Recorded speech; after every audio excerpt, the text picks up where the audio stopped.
আসসালামু আলাইকুম। আজকে ভিন্নভাবে ভেন্ডি ভাজি করে দেখাবো। আমি যেভাবে ভেন্ডি ভাজি করে খাই, এটা একটা ভিন্ন ধরনের রেসিপি। এভাবে ভাজি করলে ভেন্ডি ভাজি তাও একটু ভালো মজা লাগে। দেখবেন আপনারা একবার ট্রাই করে বাসায়। তার আগে বলে দিচ্ছি, আপনারা আমার চ্যানেলটাকে সাবস্ক্রাইব করে আমার এই সহজ রেসিপিগুলো পেতে আমার পাশে থাকবেন। চলুন তাহলে কীভাবে ভেন্ডি ভাজি করবো আপনাদের সাথে শেয়ার করব। সয়াবিন তেল দিয়ে দিয়েছি, তার মধ্যে দিয়ে দেবে একটা রসুন কুচি, পেঁয়াজ কুচি।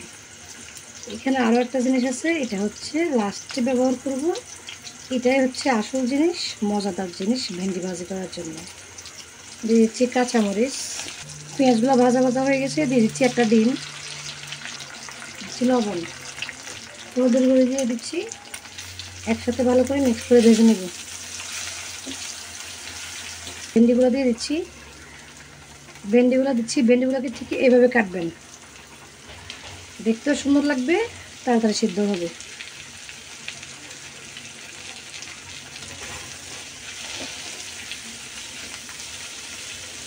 ভালো করে মিক্স করে দিয়ে এবার ঢাকনা দিয়ে দিচ্ছি।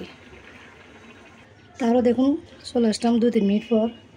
জালটা একেবারে কমিয়ে রাখছে কিন্তু। এবার দিয়ে দিচ্ছি আমি যে জিনিসটা সিক্রেট, এটা হচ্ছে লেবুর খোসা। নামানোর আগে এবং সিদ্ধ হালকা হালকা হয়ে আসলে ভেন্ডিগুলো, তখন এই লেবুর খোসাটা দেবেন। সেই স্বাদ এই লেবুর খোসা দিয়ে এভাবে রান্না করবে। এখন দিয়ে রেখে দিচ্ছি আরও কিছুক্ষণ।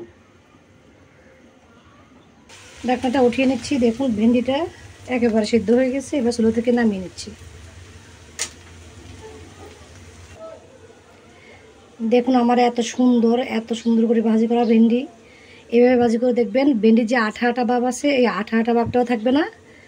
লাস্টে একটু লেবুর খোসা দেখবেন, আরও ভালো লাগবে। পরিমাণ অনুযায়ী দিবেন ভেন্ডির পরিমাণ।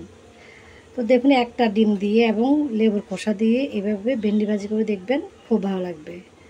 তো আজকের রেসিপিটা ভালো লাগে থাকলে আমার চ্যানেলটাকে সাবস্ক্রাইব করে আমার পাশে থাকবেন। আল্লাহ হাফেজ।